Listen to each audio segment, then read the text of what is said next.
everybody. My name is Becky Montpetit. I'm with Rochester Local. This is Dr. Melissa Richards. She is the chair of the OBGYN department at Olmsted Medical Center. And this is Britt Marschall. She's with marketing at Olmsted Medical Center. And we are Pelvis Party.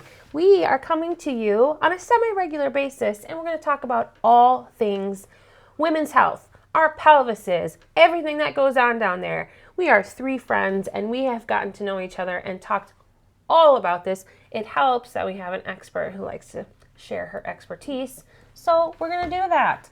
This month is actually Bladder Month. Who knew there was such a thing? So why don't we just jump right in and talk about pee in your pants? Whoop, whoop. Pee in your pants, also known in the medical world as urinary incontinence. Urinary incontinence.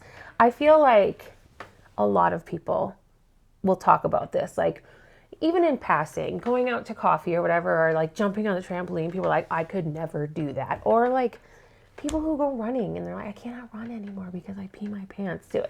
Do your friends talk about this? Oh yeah. Oh yeah. We were at the gym, a girlfriend of mine, at the gym last weekend, and we were going to do jump rope, and she's like, I am not doing that. I'm like, why? Why aren't you going to do that? Oh, because I leak a little every time I jump. And I feel like, it's something that we kind of joke about in memes, on the media, or people will say, oh, I can't pee my pants. But no, actually, it's actually real. And a lot more people struggle with it. Yeah, it's a huge issue. Yeah. I hope a big theme of this podcast is like, do not settle. Like, just because it's normal doesn't mean you have to deal with it. Right. What? Right. I think that's a huge one too, is talking to people and they're like, oh, I just don't X anymore. I don't run. I don't jump on a trampoline. I don't go whatever because I don't want to pee my pants. It doesn't have to be that way. It's so weird. Okay, so talk to us a little bit about. Okay, so there are like 3 little clubs of urinary incontinence or peeing your pants. So I grew up on a farm, so I like to keep things pretty simple. So I know, fun, right? Yeah, super. Got your start early. Was it like with dairy cows? Oh yeah, like I've milked goats and like cows. Yeah, such skill set. Yes, perfect. So much to learn about me. So your bladder is like the stock tank, or it's like the gas tank. It's like the holder. The urine comes from your kidneys down these little hoses called your ureters, and then it gets held in your bladder, right? So your bladder is like the stock tank, and then the urethra, where the pee comes out, is like the hose. And it's a pretty sweet hose because sweet hose. Does its job. Oh my gosh. And so before kids, before time, which are probably your two biggest risk factors for having some type of incontinence. Both of those systems, the hose and then the stock tank or gas tank, so the bladder. I'm going to use professional words now. Hose in a tank? Yeah. Perfect. Yep, totally. Gardening, urinary incontinence, whichever. Yeah. They worked really well for a long time. And then what can happen is, so you've got your tank, and then you've got your hose, and usually the hose issue, when you laugh, cough, sneeze, that's stress incontinence. So when you laugh, cough, sneeze, lose your pee, jump up and down, and what's happening is, it's kind of wild. So the pressure in your belly, your abdominal pressure, when you do anything like that, laugh, cough, sneeze, you put pressure on your bladder. So you're counting on that pressure on the bladder being letting the hose be stronger and squeezing so the pee doesn't sneak out, right? So like it needs to squeeze. Those little mighty muscles that surround your urethra need to squeeze harder than the pressure on your bladder. So when we have kids, with time, like it just becomes not as squeezable. Not as squeezable, right? Term, yeah. And so the pee sneaks out. So that can be a little bit of pee or a lot. It varies totally for every woman, right? Everybody, and it depends on what the thing is. And I have patients who are like, "Oh, my like incontinence or peeing my pants doesn't bother me unless I get like a cold or something like that, or like go to a dance or something where they're more active, doing something a little bit different." So that's stress incontinence: laugh, cough, sneeze, lose your pee. And then there's urgency incontinence. Urgency incontinence has to do with the stock tank. So your bladder is a smart little muscle, and there are nerves that talk to your bladder, and those nerves learn things. So what will happen is your bladder's like, ooh, we're driving in the driveway. That means I get to pee. And so it starts contracting.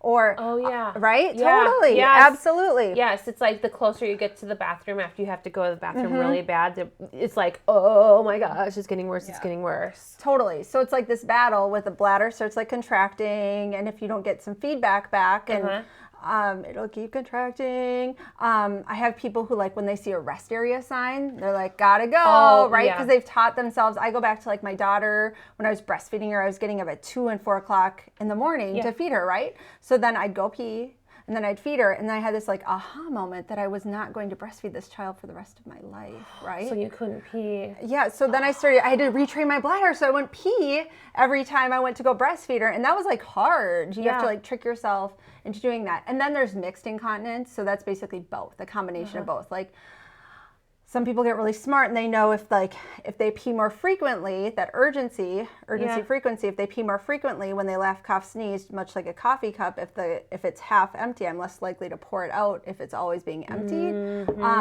So if you laugh, cough, sneeze, lose your pee, you start peeing more frequently, and then all of a sudden you have both. Like, not only am I peeing my pants when I laugh, cough, sneeze, but I have to pee all the flipping time. Normally, people pee every 2 to 4 hours. Like, that's a normal time. It's normal to get up maybe 2 times at night.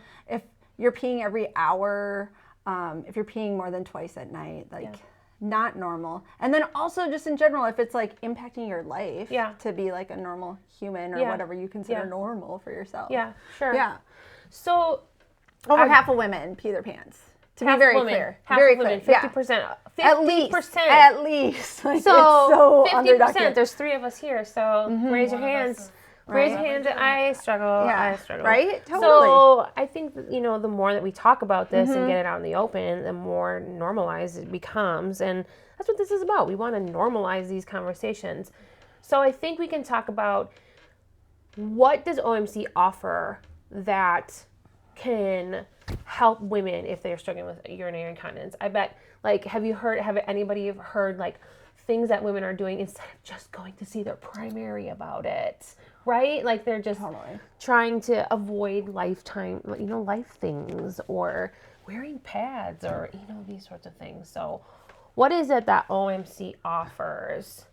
Totally. So we have, first of all, we need to talk to people about it. And that's what I am oftentimes encouraging my primary care people. So, like, ask questions, because for some reason women really aren't game to, like, bring this up typically, like, that they're peeing their pants. So really we're trying to every year make sure that a woman is being asked about her peeing her pants. And then within our OBGYN department, we've got a couple options. So we have Dr. Chris Klingel. That's his real name, by the way. Chris Klingel. Right? Yeah, I love it. How is that? I can't. That's a tough break, right? I'm just kidding. Yeah. It's great. So Dr. Chris Klingel, he is a board-certified urogynecologist. So that means that he did the same training as me, and then did 3 additional years of training just in women's pelvic health. We should have him on the show. Let's get him on the show. Yes, Let's have him on the show. Oh my gosh. Sounds good. Yeah, he's We'll going to have him love on the it. show. That'll be Just a down-to-earth person. He's amazing. Chris Klingel. You're a gynecologist. Yeah, the name He's like down that. to earth guy. super love every patient that sees him is like so happy afterwards. Excellent. Cannot wait. Chris Klingel. Yes, we'll get him on the podcast. Yep. For sure.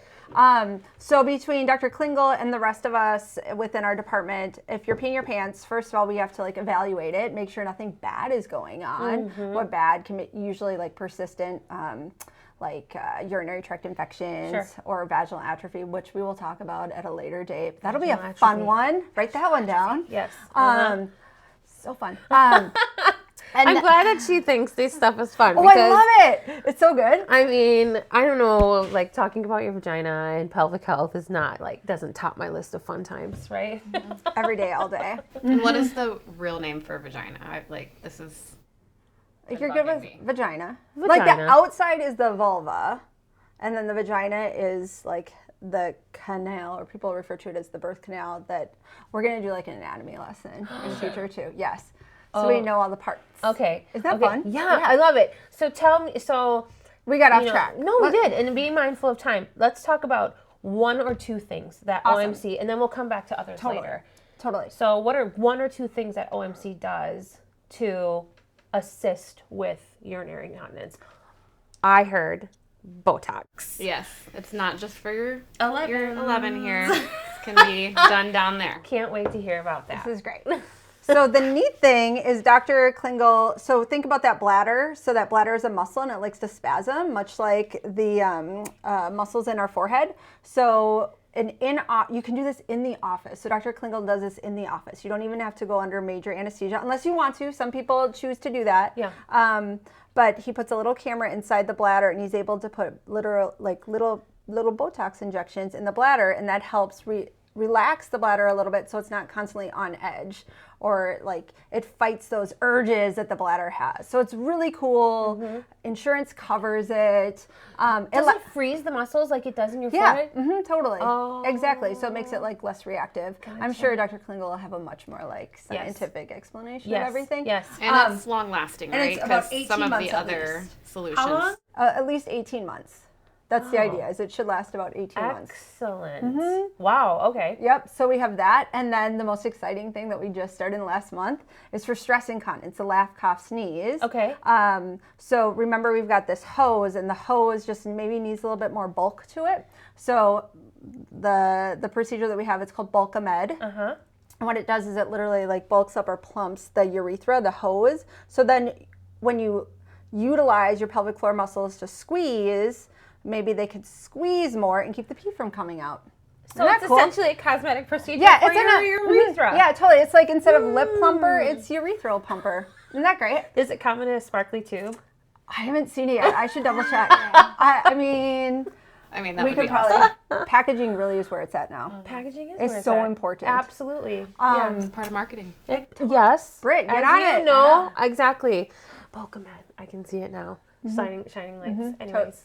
Bulkamed is also covered by insurance? Bulkamed is also covered by insurance. It's also, this is what blows my mind, is it's also an in-office procedure. Can be done in the OR, but we're doing them in the office, which is insane.